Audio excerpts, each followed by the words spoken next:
প্রেম সঞ্চার হয়ে পূর্ণ গান বলবো হরিনাম, নয়নে বহিবে প্রেম অশ্রুধা, কতদিনে হবে সে প্রেম সঞ্চার, কতদিনে হবে সে প্রেম সঞ্চার হয়ে পূর্ণ গান বলবো হরিনাম, নয়নে।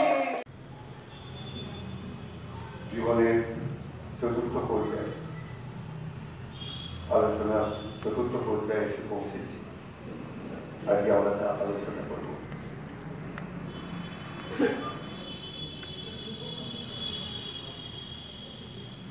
জড়বাদী গিরিশ।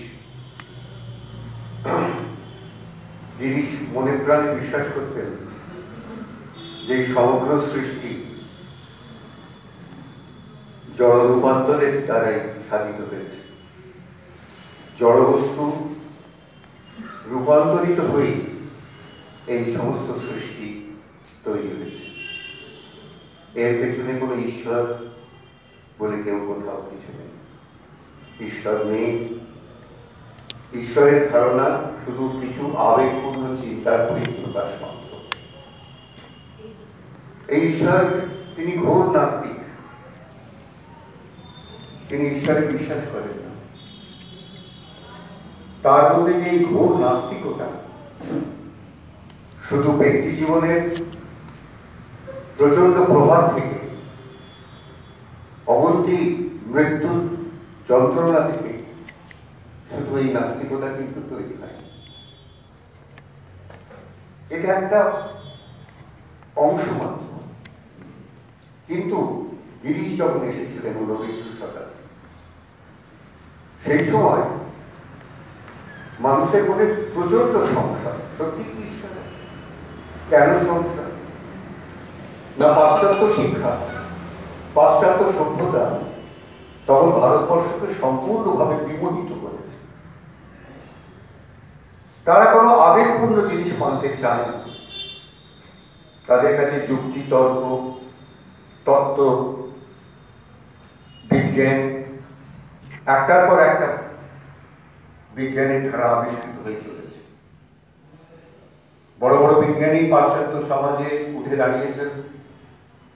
প্ল্যাঙ্ক, ফ্যারাডে থেকে শুরু করে সমস্ত দিকপাল বিজ্ঞানী, নিউটন, তাদের সমস্ত কিছু আবিষ্কার সবকিছুই যুক্তিভিত্তিক। সেখানে কেউ আবেগ মেনে নেয় না। তাদের প্রমাণ হচ্ছে যে আমরা আপনাদেরকে প্রমাণ করতে পারি, আমরা যা কিছু বলি তা সত্য। আপনি যদি বিশ্বাস না করেন, আপনাকে আমি ল্যাবরেটরিতে গিয়ে প্রমাণ করে দেবো যে আমি যা বলছি তা সত্য। কিন্তু আপনারা তা পারেন। আপনারা দেখাতে পারেন না যে ঈশ্বর আছে, ঈশ্বরকে দেখা যায়। সুতরাং ঈশ্বর বলে কোনো কিছু নেই। এ শুধু মানুষের আবেগতাড়িত, ভাবতাড়িত কতগুলো বস্তু ছাড়া কিছু নয়। সুতরাং যুক্তি, তর্ক, তত্ত্ব, রক্ষণশীলতা, বিজ্ঞান প্রচন্ডভাবে সংশয় স্থাপন করল গিরিশের মনে, এবং তিনি ঘোর নাস্তিক হয়ে উঠলেন। তিনি যেন নাস্তিকতার একজন বড় কালা পাহাড়। তিনি দুর্গাকে খণ্ড খণ্ড করে আম গাছের তলায় পুঁতে দিয়েছিলেন। সব মিথ্যে। ঈশ্বর বলে কোনো কিছু নেই। সমগ্র মানুষের জীবন একটি। এই জীবনেই যা কিছু ভোগ, বাসনা, সবকিছু চরিতার্থ করাই মানুষের মূল উদ্দেশ্য। ঈশ্বর ঈশ্বর বলে কিছু নেই। শ্রী রামকৃষ্ণই প্রথম গিরিশের ভেতরে সেই রূপান্তর ঘটালেন। গিরিশকে তার সুস্থ, স্বাভাবিক, সুখী জীবনের মধ্যে তিনি অট্টহাস্যে ফেটে পড়লেন। তিনি খণ্ড ভাবনার মধ্যে থেকে গিরিশকে বার করে অনন্তের সামনে তিনি দাঁড় করিয়ে দিলেন। তার মধ্যে তৈরি হলো অনন্তের ঢেউ, চিন্তার সমস্ত কিছু, ভাবনা চিন্তার যে বেড়াজাল ভেঙে ছাড়খাড় হয়ে গেল। এই অনন্ত রূপান্তরে তিনি গিরিশকে সামনে এসে দাঁড় করিয়ে গেলেন অনন্তের সামনে। গিরিশ অনুভব করল একদিন তার অন্ধ কাম, ভোগবাসনা, মনের মধ্যে যে অসংখ্য তাড়না, সেটা যেন সম্পূর্ণ লোপাট হয়ে গিয়ে সেই অন্ধকাম, অন্ধ উন্মত্ত কাম একদিন প্রেমে রূপান্তরিত হয়ে, তাকে নিরঞ্জন প্রেমে রূপান্তরিত হয়ে কারুর এক জিজ্ঞাসার মুখোমুখি দাঁড় করতে দিল, সত্যি কি ঈশ্বর আছে? এ বোধ এতদিন ছিল না, কিন্তু শ্রীরামকৃষ্ণই সেই রূপান্তর ঘটিয়েছে। শ্রীরামকৃষ্ণ তাকে ভক্তি সমুদ্রে ডোবাননি, শ্রীরামকৃষ্ণ গিরিশকে চৈতন্যময় করলেন, দেখিয়ে দিলেন যে শুধু আবেগের জন্য ভক্তি সরোবরে তোমাকে চোবাতে আসেনি। ওই লাগছে গিরিশকে তিনি চৈতন্যময় করে দিয়েছিলেন। তিনি খণ্ড ধারণার প্রাচীর গুলো ভেঙে ছাড়খাড় করে দিয়েছিলেন। তুমি কি ভাবো? তোমার এই খণ্ড ধারণার কোন অস্তিত্ব নেই, তুমি অস্তিত্ব সম্বন্ধে কিছু জানো না। গিরিশের মনে এক অনন্ত প্রশ্ন জাগিয়ে দিলেন শ্রীরাম, সত্যি ঈশ্বর আছে? গিরিশ ভাবতে লাগলো তার অন্তরের মধ্যে সেই আধ্যাত্মিক স্রোত প্রবাহ।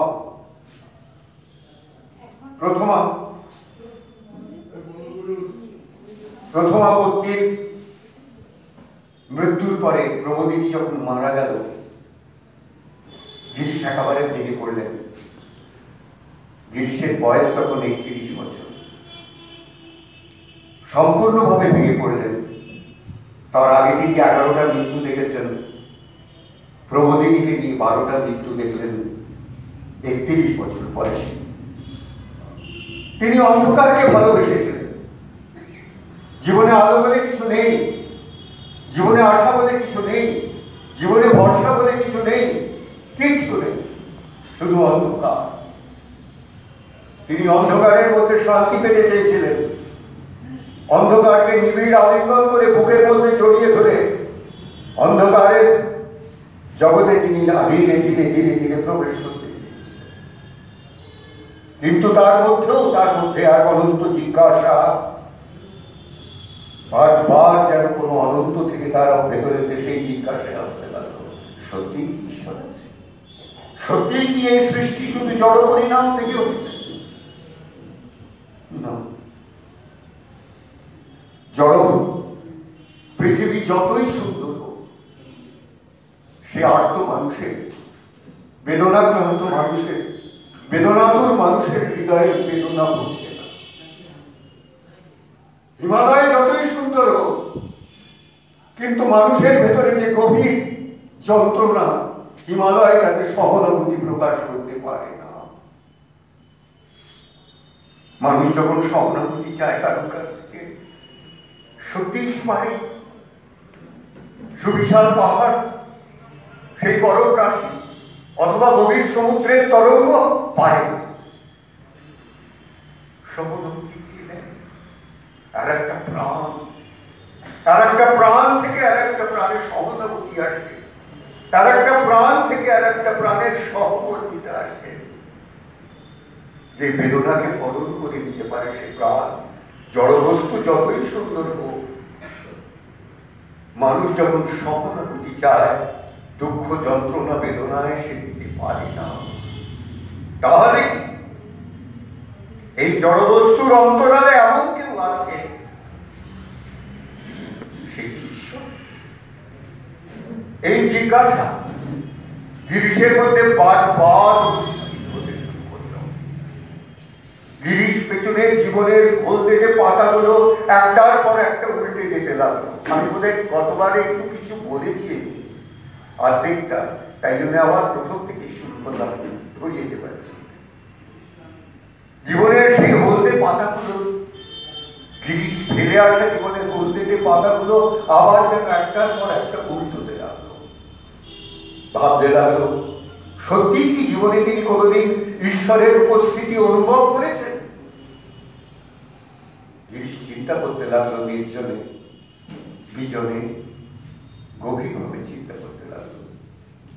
মনে পড়ে গেল সেই ভাগলপুরের দিনগুলো, যখন তিনি ফ্রাই বার্জার কোম্পানির রিপ্রেজেন্টেটিভ হয়ে তিনি ভাগলপুরে গিয়েছিলেন প্রমোদিনীর মৃত্যুর পরে। তখন উদাস লিখতে বেড়াচ্ছেন, কলকাতার প্রতিটা বাড়ির কোনা কোনা প্রমোদিনীর স্মৃতিতে পূর্ণ হয়ে আছে। তিনি বাড়িতে টিকতে পারছেন না। এই ঘর, এই বিছানা, এই ড্রেসিং টেবিল, এই সব যেন প্রমোদিনীর ছায়া। বাড়িতে তিনি থাকবেন না, বাড়ি থেকে ছিটকে বেরিয়ে গেছেন। ভাগলপুরে চাকরি নিয়ে ফ্রাই বার্জার কোম্পানি রিপ্রেজেন্টেটিভ হয়ে তিনি গেছেন ভাগলপুরে। সারাদিন অফিসের দিনগুলো কেরম রকম ভাবে কেটে যায়, কিন্তু মুশকিল হয় শনি আর রোববার, যখন অফিস ছুটি থাকে। আমার তো কিছু করার নেই। কি করেন? নিজের বাড়ির বারান্দা থেকে দূরে দেখেন ভাগলপুরের দুর্দর্শ বড় বড় পাহাড়গুলো দিকে তাকিয়ে দেখেন। মনে হয় ওরা বোধহয় খুব কাছে। কেউ বলে না, ওগুলো কিন্তু আসলে অনেক দূরে। পাহাড়ের দিকে তাকালে মনে হয় ওরা কাছে। গিরিশের বন্ধুরা বলে, কি করবে তুমি? শনি রবিবার চলো আমরা যাই ওই পাহাড়ের কাছে, পাহাড়ের একটু ঘোরাফেরা করাবার জন্য। বেড়াতে গেছে। বেড়াতে বেড়াতে পাহাড়ের উপরে ধীরে ধীরে উঠছেন। সামনের দিকে তাকিয়ে দেখেন একটি গুহা, ভয়ঙ্কর গুহা। গুহার দিকে গিরিশ খুব ভালো করে তাকিয়ে দেখলো, গুহার ভেতরে জমাট বাঁধা অন্ধকার। কি জানি বাবা, ওই অন্ধকার গুহার মধ্যে কি আছে? বন্ধুরা সবাই থতমত খেয়ে গুহার মুখের কাছে দাঁড়িয়ে আছে। গিরিশ তাদের সবাইকে বলল, চলো না অন্ধকারের মধ্যে দেখি ভেতরে কি আছে। কারণ গিরিশ অন্ধকারকে ভালোবাসে। অন্ধকারের টানে, অন্ধকারের আকর্ষণে গিরিশ ধীরে ধীরে গুহার মধ্যে নেমে যেতে লাগলো। সঙ্গে সঙ্গে সমস্ত বন্ধুরাই গুহার মধ্যে প্রবেশ করতে লাগলো গিরিশের কাছাকাছি। অন্ধকারের মধ্যে এই পথ এঁকে বেঁকে এদিকে ওদিকে করতে করতে ওরা তখন এমন একটা জায়গায় গিয়ে পৌঁছলো, সেখান থেকে ভেতরে কিচ্ছু দেখা যাচ্ছে না। এবার ওরা পিছনে তাকিয়ে যে পথ দিয়ে ঢুকেছিল সেই পথের উৎসটার দিকে তাকিয়ে দেখলো সেখানেও কিছু নেই। গভীর অন্ধকারে ঢাকা পড়ে গেছে। সমস্ত লোকগুলো ওরা সহকর্মী। এবার ওদের বুকের মধ্যে ধীরে ধীরে ভয় লাগলো। বেরোবার পথ কোনটা? বেরোবার পথ দেখা যাচ্ছে না, এত গভীর অন্ধকার। তারা তখন ইতস্তত এদিকে ওদিকে ছোটাছুটি করতে লাগলো, বেরোবার পথটা খুঁজবার চেষ্টা করতে লাগলো, কিন্তু না, কোথাও নেই। আরো গভীর অন্ধকারের মধ্যে ডুবে যেতে লাগলো। বিভিন্ন চারিদিকে যেন ভুল ভুলাইয়ার মতো অবস্থা। শেষে যখন তারা ক্লান্ত হয়ে কোনো পথই যখন খুঁজে পাচ্ছে না, তখন আতঙ্কে মৃত্যু অবধারিত। এখান থেকে চেঁচালে কেউ শুনতেও পর্যন্ত পাবে না, কেউ উদ্ধার পর্যন্ত করতে পারবে না। তখন সবাই মিলে বলল যে চলো আমরা ঈশ্বরকে ডাকি। যার যে বিশ্বাস, কেউ কালী, কেউ মধুসূদন, কেউ কৃষ্ণ, যার যে কেউ দুর্গা, তারা প্রাণ করে চিৎকার করে তারা ঈশ্বরের নাম করতে লাগলো। এই অকুলে কুল দেখাও প্রভু, আমাদের পার করে দাও, নিষ্ক্রমণের পথ দেখাও, কোন পথে আমরা বেরিয়ে যাব। সবাই ঈশ্বর ডাকছে। দাঁড়িয়ে আছে গিরিশ। গিরিশের কোন ঈশ্বর নেই, ঈশ্বর সে বিশ্বাস করে না। সঙ্গে সঙ্গে ওরা বলে, এই তোর জন্য, এই তোমার জন্য আমরা এই অন্ধকারে প্রবেশ করেছি। তুই বেটা নাস্তিক। আমরা সবাই ঈশ্বরকে ডাকছি, প্রার্থনা করছি, তুমি প্রার্থনা করছো না, দাঁড়িয়ে আছো। এই তোমার জন্য আমরা সবাই মরতে বসেছি। সমস্ত সহকর্মীরা গিরিশের প্রতি প্রায় ঝাঁপিয়ে আমরা সবাই ঈশ্বরকে ডাকছি, তার করুণার জন্য প্রার্থনা করছি, নিষ্ক্রমণের পথ দেখবার জন্য বারবার প্রার্থনা জানাচ্ছি। আর তুমি দাঁড়িয়ে আছো, বলো ঈশ্বরের নাম কর। চারিদিকে তাকিয়ে যখন ওই অবস্থা, সমস্ত মানুষের আবেদন, গিরিশ তাদের পাতায় পড়ে ঈশ্বরের নাম করে চিৎকার করতে লাগলো তাদের সঙ্গে। তার কি ঈশ্বর? সবাই যা বলছে তার সঙ্গে গলা মিলিয়ে গিরিশ চিৎকার করতে লাগলো, নিষ্ক্রমণের পথ দেখাও প্রভু, আমরা আতঙ্ক। গিরিশ মনে মনে উপলব্ধি করতে পারলো অন্ধকারকে ভালোবাসার ফল কি হতে পারে, কি ভয়ঙ্কর এই অন্ধকার। সাপের ছোবলের মতো যেন গিরিশকে ছোবল মারছে অন্ধকার।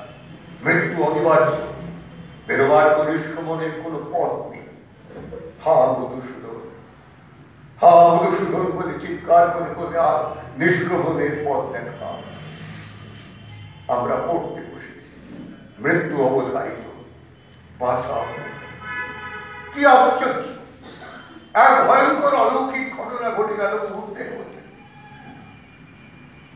হঠাৎ তারা দেখল নিষ্ক্রমণের পথ কোথা থেকে এক আলো এসে আলোকিত হয়ে গেছে।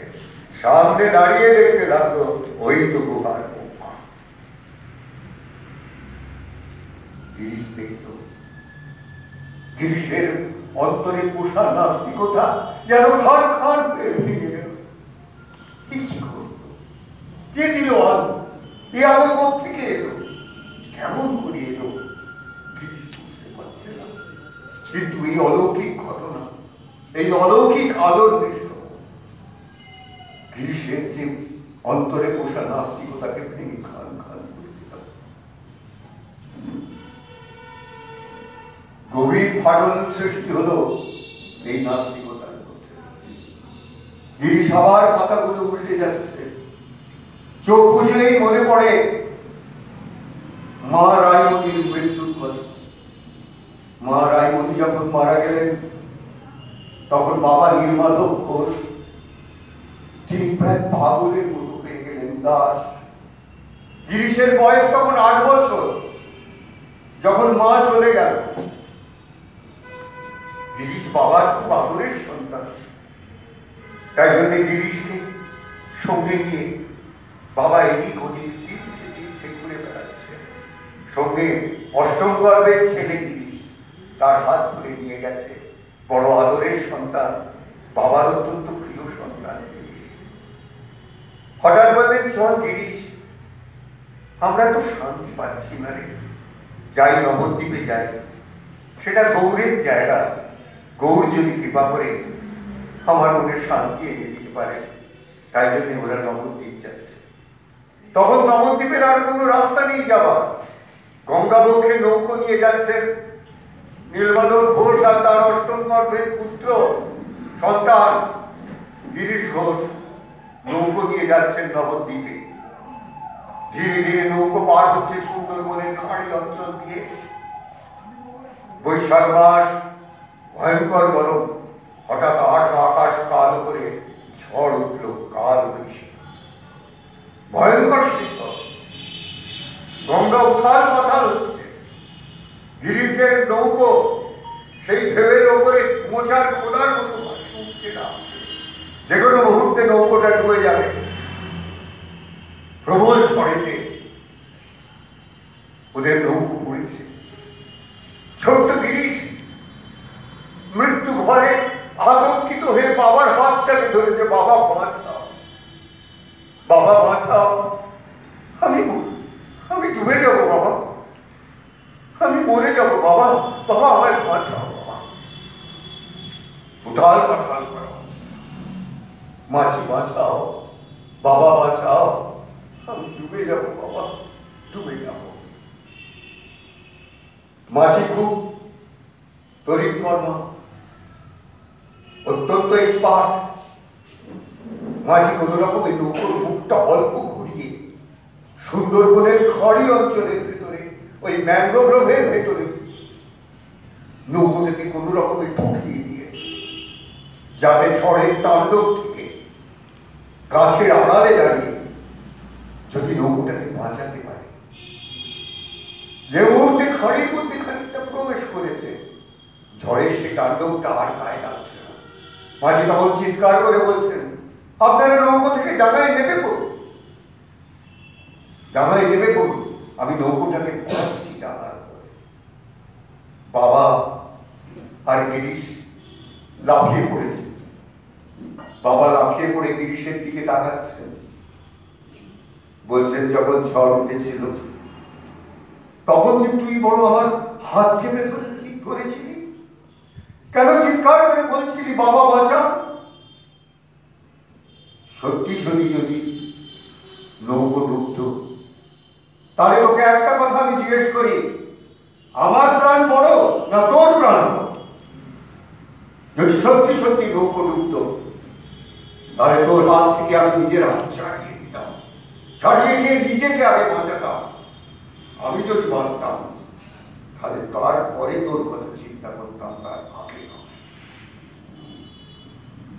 গিরিশ আঘাত পেয়েছিল, বাবার কথায় গিরিশ আঘাত পেয়েছিল। সন্তান আগে বাবা নিজেকে বাঁচাত, আমার কাছে আমার প্রাণী বড়, তারপরে কিন্তু গিরিশ মনে মনে ভেবেছিল, অত্যন্ত কঠিন বাস্তব, সেদিন বাবা শানিত অস্ত্রের মতো গিরিশের মুখে ছুঁড়ে দিয়েছিল। পরবর্তীকালে গিরিশ ভেবেছিল, বিপদের সময় ঈশ্বরের হাত ছাড়া আর কারুর হাত ধরা। পৃথিবীতে বিপদ যখন আসে কারো, কোন মানুষ তাকে সেই বিপদ থেকে উদ্ধার করতে পারবে না, একমাত্র ঈশ্বরই হাত ছাড়া বিপদের দিনে আর কারোর হাত ধরার নেই। এটা গিরিশ 8 বছর বয়সের সেই বলতে পাতা থেকে মর্মে মর্মে বানানো হয়েছিল। দিন এগিয়ে চলেছে। 1876 সাল, গিরিশের দ্বিতীয় বিবাহ। সুরত কুমারীর সঙ্গে গিরিশের বিবাহ হল। নতুন করে ঘর বাঁধার স্বপ্ন দেখছে গিরিশ। সুরত কুমারীর সঙ্গে বিবাহ। সুরত কুমারীর সঙ্গে বিবাহের 6 মাসের মধ্যে গিরিশ প্রচন্ড অসুস্থ হয়ে পড়ল। ভয়ঙ্কর কলেরা, এশিয়াটিক কলেরা।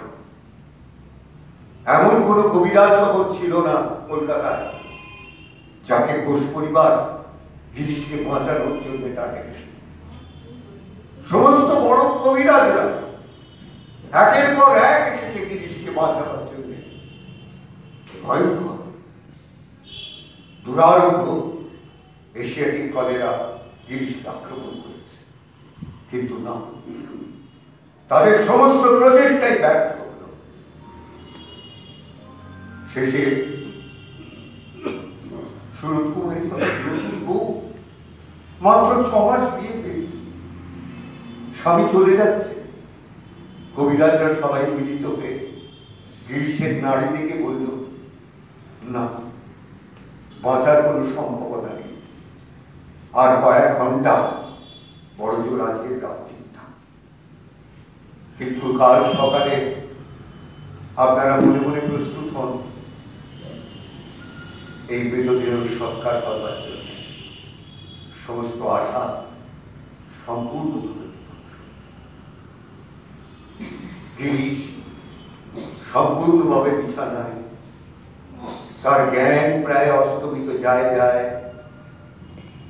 জ্ঞান প্রায় নেই, বেহুশ হয়ে আছে। সেই সময় গিরিশের মধ্যে এলো এক অলৌকিক উপলব্ধি। গিরিশ সেই বেহুশ অবস্থার মধ্যে সে দেখতে পেল সুদূর নীল আকাশের মাইকের আড়াল থেকে কি এক অপরূপা দেবী কোথা থেকে সে নেমে আসছে ধীরে ধীরে। কি অপরূপ, যেন প্রেমে ঢলন পথ, মাথায় লাল শীত, শীতিতে সিঁদুর, লাল চওড়া পার কাপড়, প্রেমের সে অপরূপ প্রেমের ঠগে মুখ যেন ঢলঢল। ধীরে ধীরে সে নেমে আসছে। গিরিশ বেহুশ অবস্থায় দেখছে সে। ধীরে ধীরে ধীরে ধীরে দেবী নেমে এলো। গিরিশ দেখছে সেই অবস্থায়, অর্ধ অচেতন অবস্থা। দেবী এসে দাঁড়ালো সামনে, আস্তে আস্তে এলো, হাতের মধ্যে একটা মুঠোর মধ্যে কি একটা বস্তু সে ধরে আছেন দেবী। এসে গিরিশের বালিশের মাথার দিকে বালিশের পাশটিতে বসল। ঠান্ডা হাতটা গিরিশের মাথায় উপর দিয়ে বললে, এটা এনেছি, তুমি খেয়ে নাও, তোমার সব অসুখ সেরে যাবে। তুমি হাঁ করো, এই প্রসাদটুকু খেয়ে নাও। দেবী দেবী মানবী ধীরে ধীরে সেই প্রসাদটুকু গিরিশের মুখে দিল, খেয়ে নাও, সব ভালো হয়ে যাবে। গিরিশ সেই আছে দেবীর মুখে, অপরূপ মুখ, যেন ভোলা যায় না। ধীরে ধীরে প্রসাদ খাইয়ে দেবী ধীরে ধীরে ধীরে ধীরে সেই অনন্ত নীল গগনের দিকে মিলিয়ে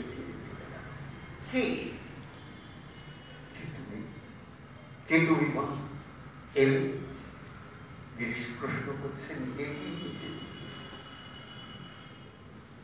পরের দিন সকাল, হই হই ব্যাপার।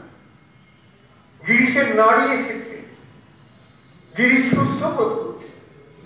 সমস্ত কবিরাজদের কাছে খবর গেল, হাসুন। গিরিশ নড়াচড়া করছে, চঞ্চল হয়ে উঠেছে। আপনারা এসে দেখুন। সব কবিরাজরা দেখলে দেখি রাত্রির মধ্যে যেন সমস্ত কিছু পরিবর্তিত হয়ে গেল। গিরিশ যেন সম্পূর্ণ সুস্থ হয়ে গেছে। কবিরাজরা নিজের মধ্যে আলোচনা করতে লাগলো, কার ওষুধে আজকে আমাদের রুগী ঠিক হয়েছে। ও বলছে, আমি যে শেষ ওষুধটা দিয়েছিলাম সেটাই কাজ করেছে। আর একজন বলছে, আমি যেটা দিয়েছিলাম ওটাই, তোমারটা নয়, আমার। কবিরাজরা নিজেদের মধ্যে দ্বন্দ্ব, কার ওষুধ কাজ করে গিরিশ সুস্থ হয়েছে। কিন্তু গিরিশ তখনও ঠোঁট চেপে তাদের মধ্যে জীব নিয়ে দেখছে, সেই প্রসাদের মিষ্টি ভাবটা গলার মধ্যে তখনও লেগে আছে। গিরিশের শানিত নাস্তিকতার কুঠারটা যেন হাতুড়ি দিয়ে পোটা করে দিয়ে চলে গেল। সেই দেবী গিরিশ নিজের মধ্যে প্রশ্ন করেছিল, হে তুমি কোথা থেকে, কেমন করে? আমি তো চিনতে পারতাম না। সারা জীবন খুঁজে বেরিয়েছিলেন ওই কলেরার মধ্যে, এশিয়াটিক কলেরার মধ্যে দেখা সেই দেবীকে। খুঁজে যখন পেলেন জয়রামবাটিতে, যখন তার শেষ পুত্রের 3 বছরের পুত্রের মৃত্যু হলো, তখন তিনি নিরঞ্জনের সাথে জয়রামবাটিতে গিয়ে প্রথম মায়ের মুখ দর্শন করেছিলেন। মায়ের মুখটা দেখে চিৎকার করে বলেছিলেন, হ্যাঁ তুমি তুমি সেই দেবী, আমি চিনতে পেরেছি তোমাকে। তুমি এসেছিলে আমাকে এই জীবন দান করবার জন্য। নাট্যকার, কবি, তখনকার সময়ের শ্রেষ্ঠ কবির মধ্যে পাশে রবীন্দ্রনাথ, পাশে গিরিশচন্দ্র, একাধারে নট, একাধারে নাট্যকার, একাধারে সাহিত্যিক, একাধারে কবি, একাধারে গীতিকার। গিরিশ, তার খ্যাতি সমস্ত জায়গায়, সমস্ত দেশ জুড়ে তার খ্যাতি ছড়িয়ে পড়েছে। ধন্য গিরিশ। কিন্তু এত নাম খ্যাতির আড়ালেও তার তৈরি হয়েছে অসংখ্য শত্রু, যারা গিরিশকে সহ্য করতে পারে না। এবং দৃঢ়পণ শত্রুরা সর্বদা চেষ্টা করছে কি করে গিরিশের ভয়ঙ্কর ক্ষতি করবে। সর্বসময় আতঙ্ক, সর্বসময় ভয়, উদ্বেগ, অশান্তি। গিরিশ শান্ত হতে পারছে না। কি করে শান্ত হবো? কার কাছে গেলে এই সমস্যা, চারিদিকে সমস্যা। বিভিন্ন মামলার জালে গিরিশ জড়িয়ে গেছে, যে কোনো মুহূর্তে গিরিশ খুন হয়ে যাবে। এমন শত্রুতা চারিদিকে বেড়ে উঠেছে। একদিকে নাম খ্যাতি, একদিকে চরম শত্রুতা। গিরিশ পাগলের মতো ঘুরে বেড়াচ্ছে, কোথায় গেলে আমি একটুখানি শান্তি পাবো। কি যেন বলেছে, বাবা তারকনাথের কাছে তুমি যদি প্রার্থনা করো, সত্যি সত্যি বাবা তারকনাথের কাছে গিয়ে যদি সত্যি সত্যি বলতে পারো, তাহলে তোমার সব সমস্যার সমাধান। গিরিশ তাদের কথায় বিশ্বাস করে তারকেশ্বর গেছে। তারকেশ্বর গিয়ে বাবা তারকনাথের কাছে আকুল প্রার্থনা করে বলছেন, বাবা এই দুঃসময় তুমি আমাকে কুল দাও, বাবা আমার অকুলে তুমি কুল দাও, আমাকে বাঁচাও বাবা, আমি ভয়ঙ্কর অবস্থায়। গিরিশ অনুভব করেছে কি আশ্চর্য, ধীরে ধীরে ধীরে ধীরে সেই সমস্যাগুলো কেটে যেতে লাগলো, সবকিছুর যেন সমাধান হয়ে যেতে লাগলো। কি করলো? তাহলে কি ঈশ্বর আছে? তাহলে এই সমস্যাগুলো কেটে গেল কি করে?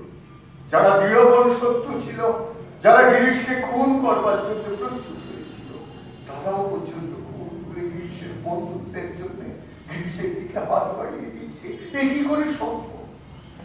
আবার হঠাৎ বিরোধী নাস্তিকতার কুঠারের উপর আবার যেন কেউ আঘাত করতে লাগলো। একদিকে যেন বাবা তারকনাথের উপর বিশ্বাস ভঙ্গ করলেন, উল্টো দিকে মা কালীর প্রতিও তার কেন জানিনা বিশ্বাস করতে লাগলো।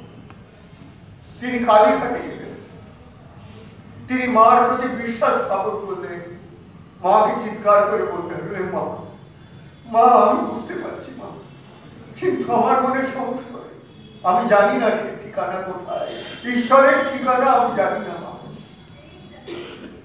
গুরু না হলে তো ঈশ্বরের ঠিকানা কেউ বলতে পারে না। আমি সে গুরু পাবো কোথায় মা? যদি গুরু না পাই তুমি দেখা দাও, তুমি দেখা দিয়ে আমাকে বলো সত্যি আমি কোথায় গুরু পাবো। তিনি কালীঘাটে মা কালীর উপর বিশ্বাস স্থাপন করে তিনি বারবার প্রার্থনা করতে লাগলেন। আদ্যাশক্তি স্তব পাঠ করে গিরিশ কালীর উপর বিশ্বাস স্থাপন করছেন। কালীর উপর বিশ্বাস স্থাপন করতে গিয়ে গিরিশের বর্ণনায় এক লোমহর্ষক কাহিনী কালীর যবনিকার অন্তরাল থেকে বেরিয়ে এল। তিনি যখন ওই রকম ভাবে কালীঘাটে গিয়ে মাকে বারবার করছেন, মার উপর বিশ্বাস স্থাপন করে সর্বদা মুখ দিয়ে মা মা ডাক বেরোচ্ছে, তিনি স্টেজে ঘোরেন, কাজের ফাঁকে ফুটে মা মা আমায় একবার দেখা দে মা, একবার দেখা দে মা, আমার মধ্যে বিশ্বাস নেই মা, তুই আমাকে একবার দেখা দে, তাহলে আমি বিশ্বাস স্থাপন করি। রাত দিন মা মা বলে ডাকছেন। এমনি একদিনে গিরিশ সবে শো শেষ হয়েছে, স্টার থিয়েটার সমস্ত লোক চলে গেছে, বিশাল স্টেজের উপর ওপরে টিম টিম করে একটা আলো জ্বলছে, কেউ কোথাও নেই। গিরিশ একাকী, গিরিশ স্টেজের মধ্যে পায়চারি করে চিৎকার করে ডাকছে, মা মা একবার দেখবে, একবার আমার কাছে দেখবে, আমি যেন দু চোখ ভরে বিশ্বাস করতে পারি কি আছিস। গিরিশ পায়চারি করছে আর মাকে ডাকছে। গিরিশের সেই অপরূপ বর্ণনা যখন ওই রকম ভাবে ঘুরছে, সমস্ত স্টেজের পেছনটা অন্ধকার, সামনে শুধু একটা টিম টিম করে পাল চলছে, গিরিশ পায়চারি করছে। হঠাৎ গিরিশের মনে হল সমস্ত স্টেজের চারিদিকটা একটা অপরূপ আবেশে পরিপূর্ণ হয়ে উঠেছে, নিশ্চয়ই যেন মনে হচ্ছে সমস্ত পরিবেশটা পরিবর্তন হয়ে গেছে। হঠাৎ সেই অন্ধকারের উপরে স্ক্রিনের পাশ থেকে এক প্রবর্তিত কণ্ঠস্বর, ইস্পাতের মতো কঠিন, কোন অনন্ত অন্তর শক্তি স্তম্ভ থেকে যেন একটা তীর গিরিশের বুকে এসে যেন বিদ্ধ। তুই আমাকে ডাকছিস, আমি এসেছি। স্তম্ভিত হয়ে আছে। কে যে জানি কোন জায়গা থেকে এই করছিস? তুই আমাকে ডাকছিস, আমি এসেছি। তুই আমাকে দেখতে চাস, তাহলে আমি তোর সামনে এসে দাঁড়াচ্ছি। কিন্তু তোকে একটা কথা বলে ফেলি, যে জীবনের আনন্দ, উল্লাস, ভোগ বাসনা, সুখ সমস্ত বিসর্জন না দিলে আমাকে দেখা যায়। সব না হলে সব শিবাকে দেখতে পাবি না। যদি সত্যিই দেখতে চাস, তাহলে মৃত্যুর জন্য তৈরি হ। আমাকে দেখার পরে আর কেউ সংসারে বাদ দেবে না। জিনিস তো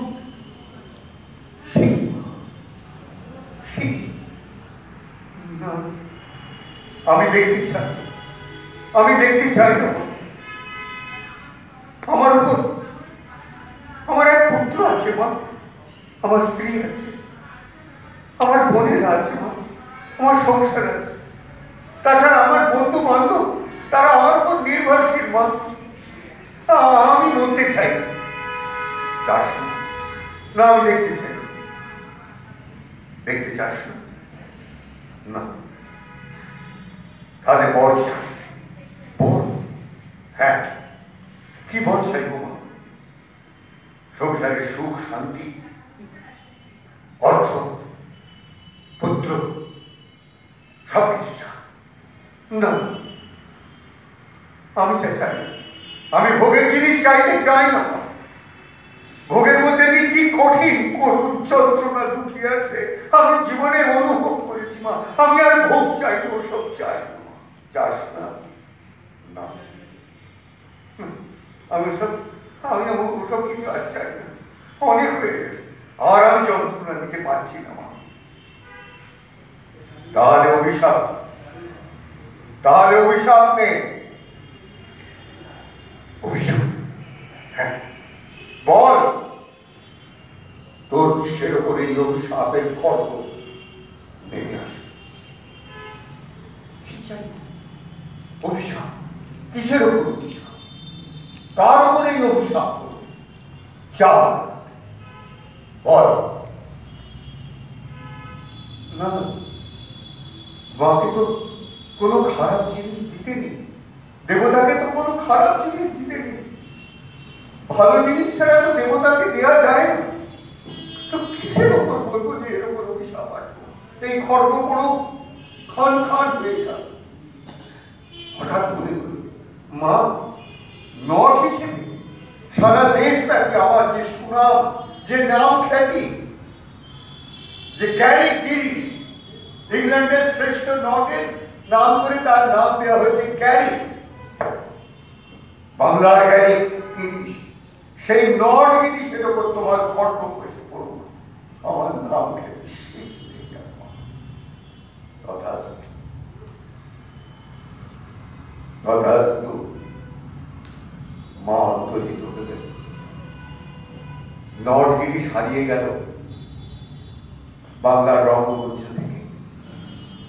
জেগে উঠল নাট্যকার গিরিশ। অভিনয় নয়, নাট্যকার গিরিশ নাটক লিখছেন তিনি বাংলার। গিরিশ মনে প্রাণে এই ধারণা হয়েছিল যে হৃদয় থেকে সম্পূর্ণ বাসনা কামনার নির্গত না হলে কারোর ঈশ্বর দর্শন হয় না। এটা ঠিক যে আমার মধ্যে দুষ্কর্মে, দুঃসভিসন্ধি, প্রেরণা অন্তর্হিত হয়েছে, কিন্তু বাসনা কামনা যায়নি, এখনো আশা আকাঙ্ক্ষা যায়নি।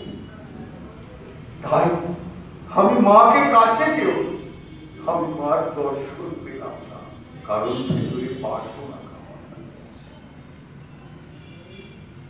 মার উপর বিশ্বাস স্থাপন করে গিরিশের মধ্যে কিছু অলৌকিক কাণ্ড কারখানা, মানে সিদ্ধাই এসে হাজির। গিরিশ সেই সিদ্ধাইগুলো দিয়ে মানুষের কল্যাণ করবার জন্যে, মানুষের রোগ সারিয়ে দেওয়ার জন্যে, মানুষকে বিভিন্ন ওষুধ দেওয়ার জন্য গিরিশ তখন হোমিওপ্যাথিক চিকিৎসা শুরু করেছেন, কিন্তু হোমিওপ্যাথিক চিকিৎসার আড়ালে রয়েছে মার দেয়া সেই অলৌকিক শিক্ষা, এবং শিক্ষাই অবলম্বন করে তিনি মানুষের কল্যাণ করবার চেষ্টা করছেন।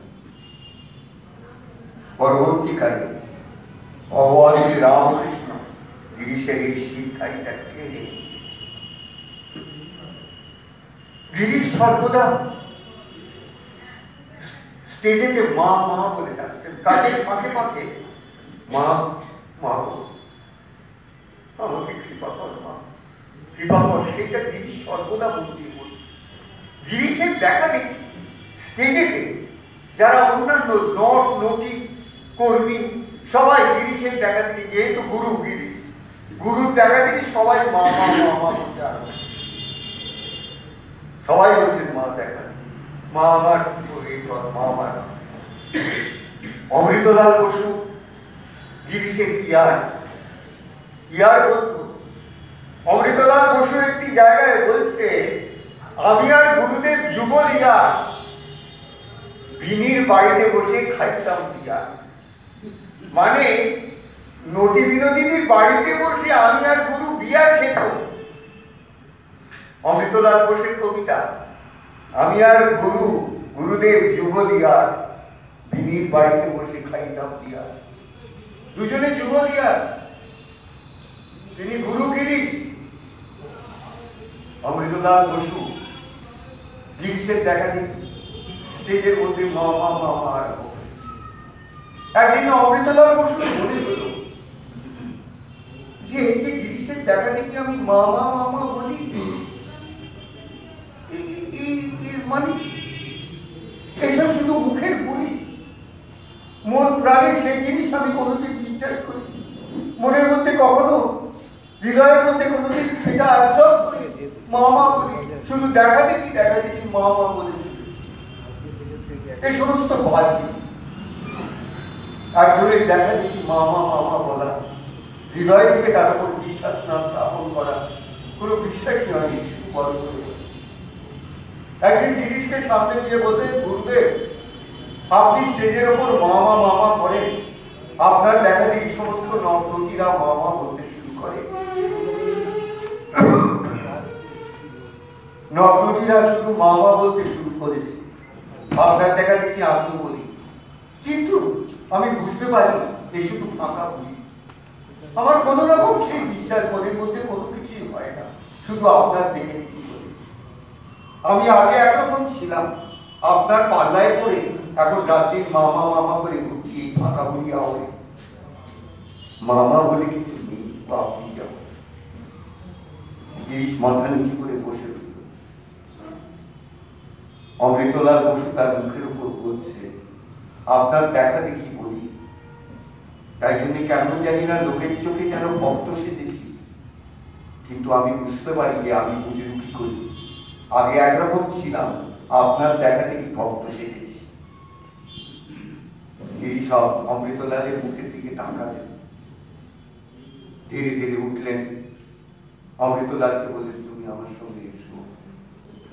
অমৃতলাল বসু গিরিশের সঙ্গে উঠে গেছেন। বিশাল বিশাল স্ক্রিনের পেছন দিকটা গভীর অন্ধকার, সেই অন্ধকারে গিরিশ বসলেন। অমৃতলালকে বললেন, তুমি আমার সামনে বসো। অমৃতলাল বসলেন। গিরিশ দুটো হাত অমৃতলালের হাঁটুর উপর স্থাপন করলেন। অমৃতলালকে বললেন, তুমি তোমার হাত দুটো আমার হাঁটুর উপর স্থাপন করো। দুজনে স্থাপন করেছেন। অমৃতলালকে বললেন, আমি আজ্ঞা শক্তি মহামায়ার স্তোত্র আমি মুখ দিয়ে উচ্চারণ করছি, তুমি আমার সঙ্গে অসুর নাশিনী আজ্ঞা শক্তি মহামায়ার স্তোত্র উচ্চারণ করো। একই সঙ্গে দুজনেই উচ্চারণ করছেন।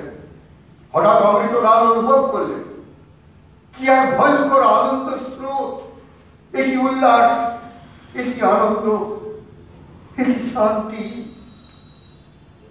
এক চরম অবস্থার মতো ধীরে ধীরে স্রোতের মধ্যে দেহের মধ্যে প্রবেশ করতে শুরু করলেন। তিনি এমন কোনদিন অনুভব করেন একই উল্লাস, একই প্রশান্তি, একই চরম শান্তি। কোন দুঃখ নেই, যন্ত্রণা নেই, বেদনা নেই, কিসের মধ্যেখান দিয়ে ভেতরে প্রবেশ করছে। অমৃতলাল সেদিন অনুভব করলেন গিরিশ শুধু তার নটগুরু নন, তিনি তার আধ্যাত্মিক গুরু এবং প্রথম ঈশ্বরের অনুভব, মায়ের অনুভব। গিরিশ অন্তর অমৃতলাল তার দেহ দিয়ে অন্তর দিয়ে প্রথম অনুভব করলেন। লাগাম ছাড়া ভোগের মধ্যে থেকে গিরিশ তখন উন্মত্ত, নিজের মধ্যে আধ্যাত্মিক স্রোত বইছে, অনুভব করছেন, কিন্তু তাকে তিনি স্বীকৃতি দিচ্ছেন না। তিনি নিজেকেই নিজে ব্যঙ্গ করছেন, আমার মতো লম্পট মাতাল জাল জোর ব্যবচারী অন্তরে আমার আধ্যাত্মিক প্রেরণা হয়েছে। আধ্যাত্মিকতার জন্য যা প্রয়োজন পবিত্রতা, আধ্যাত্মিকতার জন্য যা প্রয়োজন গভীর শ্রদ্ধা, বিশ্বাস, কোনটাই আমার মধ্যে। তবু কেন মনের মধ্যে বারবার ঈশ্বরের প্রতি এত আকর্ষণ, নিজের প্রতি নিজেই বিদ্রুপ করছে, কিন্তু সেই স্রোত কোন জায়গা থেকে আসছে, গিরিশ বিচলিত হয়ে পড়েছে। গিরিশের অবস্থাটা এমন যে অন্ধের চক্ষু প্রাপ্তির অবস্থা। আমি জন্মান্ধ, আমি কোনোদিন আলো দেখি, হঠাৎ যদি একদিন আমি আলো দেখি, আমি আলোর স্বীকৃতি দিতে পারি না, কারণ আমি জানি না আলো কি, আলোর উৎস কোথা থেকে। সত্যিই কি একে বলে আলো? একটা অন্ধ পারে না আলোকে স্বীকৃতি দিতে, কারণ সে জীবনে কোনোদিন আলো দেখে। গিরিশের অবস্থা তাই, কোনোদিন জানে না ঈশ্বরীয় আধ্যাত্মিকতা কি, কিন্তু ভেতরে সে স্রোত উঠেছে, চোখের সামনে ঝলকে উঠেছে একটার পর একটা, কিন্তু তাকে তিনি স্বীকৃতি দিতে পারছেন না। অন্ধের আলো প্রাপ্তির মতো নিজেকেই নিজেকে ব্যঙ্গ করছেন। গিরিশ এ সমান মনের, কিন্তু না, কে তাকে দেখিয়ে দেবে, কে তাকে বুঝিয়ে দেবে, কে তাকে জানিয়ে দেবে যে ওই আলোর উৎস কোথায়? গিরিশ নক্ষত্র খচিত আকাশের অন্ধকার আকাশের দিকে তাকিয়ে চিৎকার করে বলেছে, আমাকে দেখিয়ে দাও, জানিয়ে দাও, আমি কোথায় গেলে গুরু পাবো? কোথায় সেই গুরু, যে গুরু আমাকে দেখিয়ে দেবে অন্ধকার থেকে আলোর পথ? আমাকে গুরু দাও, সেই গুরু দাও। আমি যে কোনো মানুষের পায়ে মাথা থেকে বলতে পারবো না গুরু ব্রহ্মা, গুরু বিষ্ণু, গুরু রেব মহেশ্বর, গুরু রেব পরম ব্রহ্ম তস্মৈ শ্রী গুরবে নমঃ। আমি বলতে পারবো না। আমি কি করে মানুষকে বলবো গুরু রেব পরম ব্রহ্ম তস্মৈ শ্রী গুরবে? আমি তার পায়ে মাথা রাখতে চাই না, আমি মানুষকে গুরু বলতে পারবো না। আমার সেই গুরু দরকার, সদ্গুরু, যে আমাকে দেখিয়ে দেবে নক্ষত্র কল্পিত আকাশের দিকে তাকিয়ে সেই আলোর ঠিকানা খুঁজে। গিরিশের জীবনের এই নাস্তিকতা একটু আগেই বলেছি, শুধু ব্যক্তিগত জীবনের প্রচন্ড প্রহার থেকেই তৈরি হয়নি।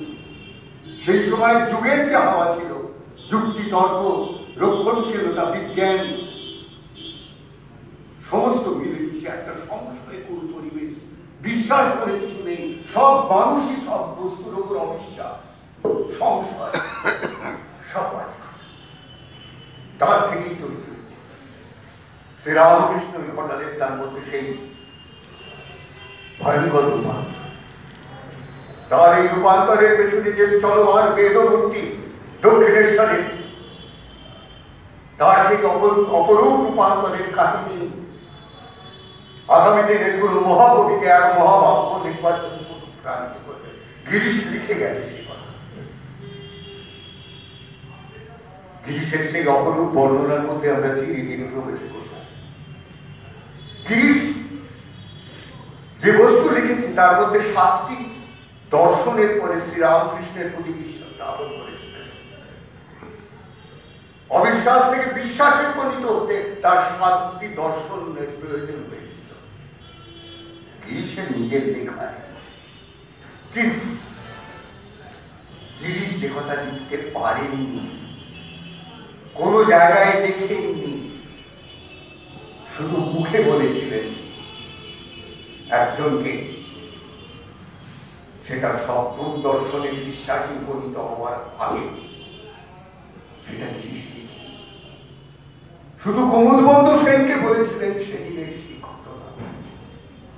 আসলে যে সপ্তম দর্শন হিসেবে গিরিশের যে লেখার বর্ণনা, সেটা আসলে অষ্টম দর্শন। কারণ সপ্তম দর্শনটি গিরিশ কোথাও লিখে যায়নি, পাছে মানুষ সেটাকে অন্যরকম ভাবে ভাবে। আমরা কোনোদিন আধ্যাত্মিকতার অন্তঃস্থলে প্রবেশ করতে পারি না, ওপরে ওপরে ভেসে বেড়াই। তাই আমাদের বোঝা না বোঝার মধ্যে যে বাঁধ, সেই বাঁধটা আমাদের মধ্যে নেই। আমরা বুঝি না, সংশয়ের মধ্যে ডুবি, আমাদের চিন্তা ভাবনা জবা খিচুড়ি হয়ে মানুষের সামনে এসে পৌঁছবে। সে কথা আপনাদের বলবো যে কথা গিরিশ লেখেনি সপ্তম দর্শনের আগে। সে কথা বলেছিলেন কুমুদবন্ধু সেন। কাকে বলেছিলেন? স্বামী অভেদানন্দকে। স্বামী অভেদানন্দের সামনে তখন স্বামী সম্বুদ্ধানন্দ রয়েছেন। স্বামী সম্বুদ্ধানন্দ হচ্ছেন অভেদানন্দ পার্শ্ব। সম্বুদ্ধানন্দ শুনেছিলেন সে কথা, কুমুদবন্ধু সেন সে কথা বলেছিলেন অভেদানন্দকে। সেই ভয়ঙ্কর অপরূপ লোমহর্ষ বর্ণনা, যার থেকে গিরিশ সম্পূর্ণভাবে প্রতিষ্ঠিত হয়েছিলেন বিশ্বাসে যে যাকে দেখছি সে চলমান ভগবান ঈশ্বর, সে রামকৃষ্ণকে ঈশ্বর হিসেবে সেই বিশ্বাস স্থাপন দিচ্ছিল। সেসব কথা পরে আসবে। গিরিশের যে অপরূপ বর্ণনা থেকে দেখি এক একটি চিত্রগুলো কি আজকে প্রথম চিত্র, শ্রী রামকৃষ্ণকে কিভাবে দেখেছিলেন গিরিশ। প্রথম চিত্র হচ্ছে প্রত্যেক যাওয়ার কর্ম সমস্ত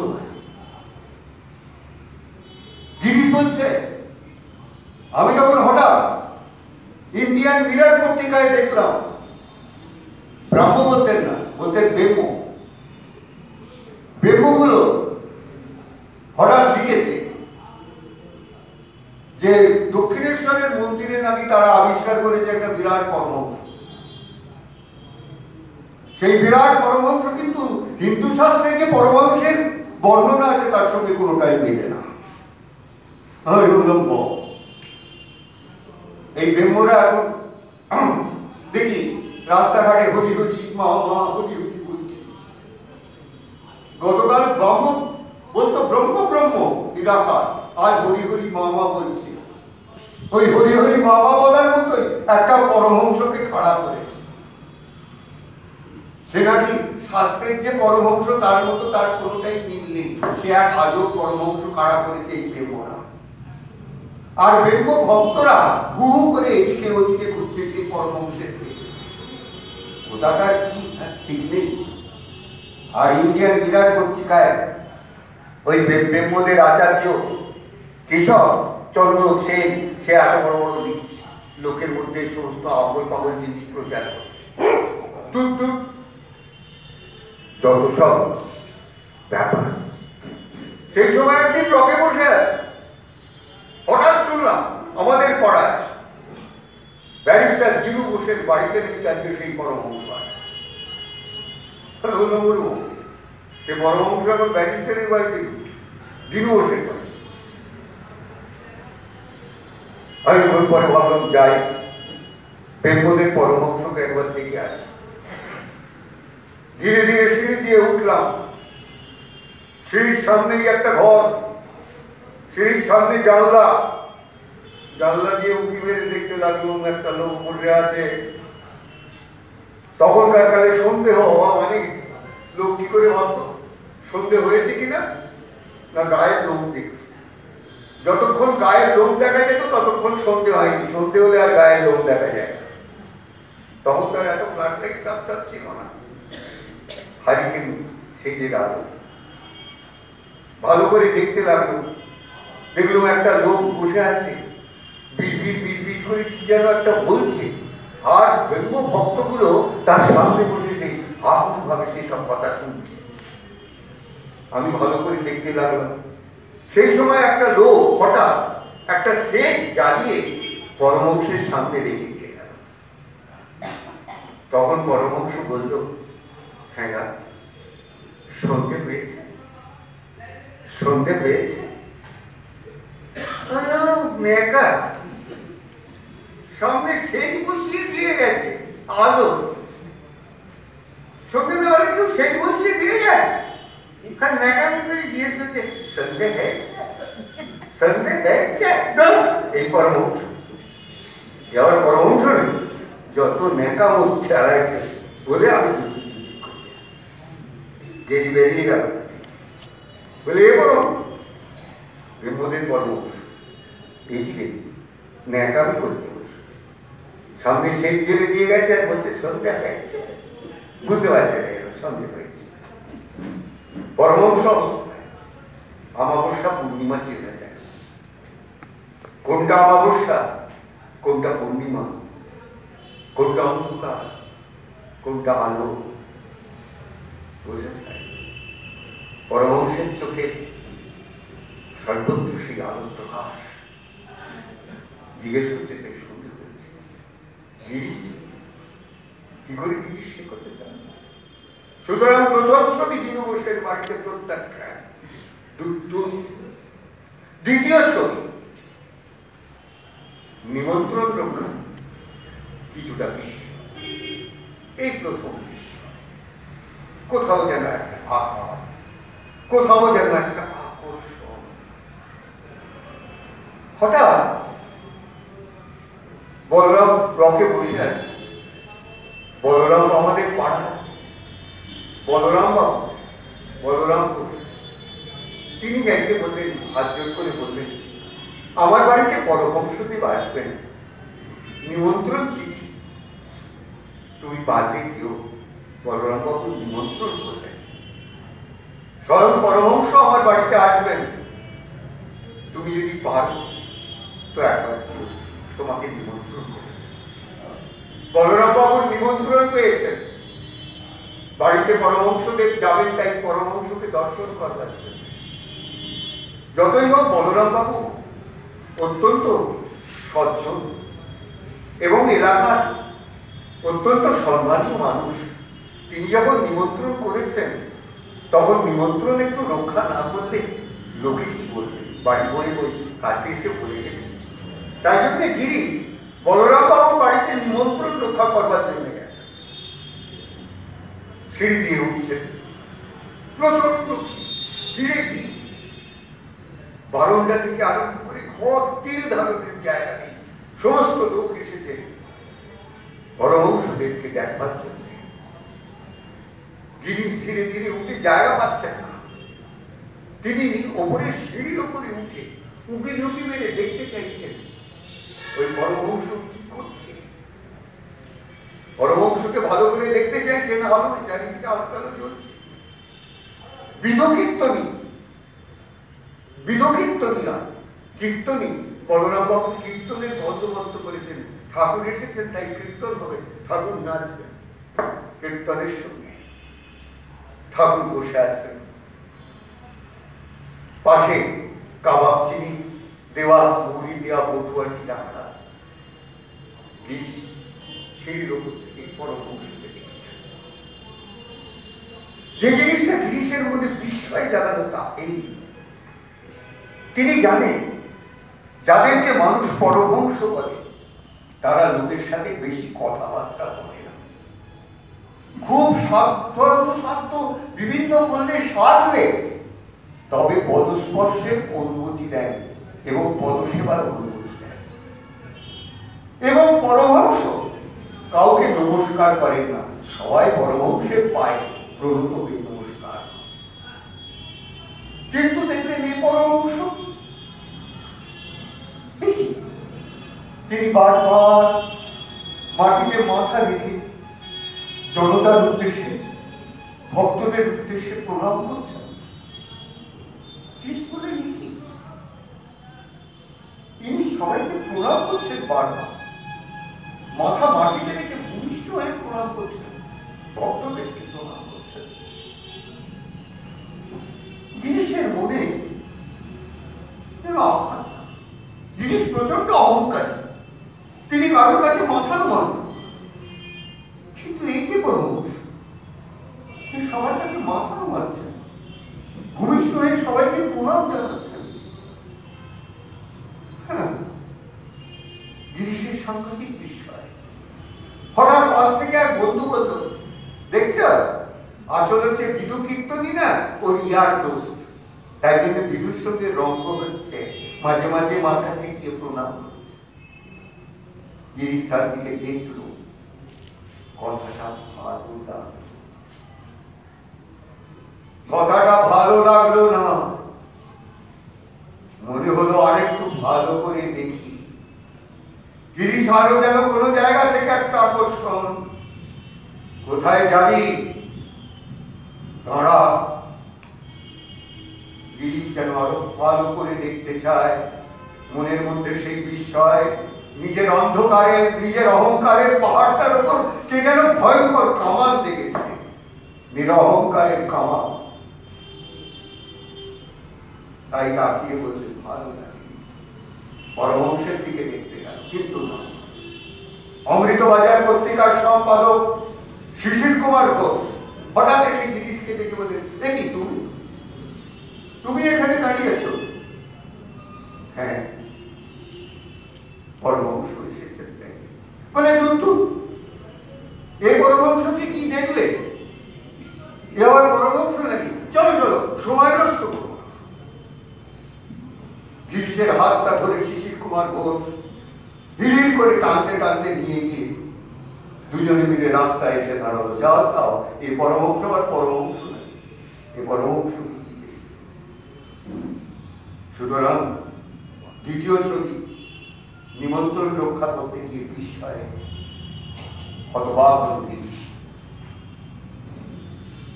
আজকে ছেড়ে দিন, কারণ এর পরেরটা বড় লোক আছে, আপনাদের উপর চাকরি পাবো, অবতার পরিষ্কার ভগবান শ্রীরাম কীর্তি পাবো। এছাড়া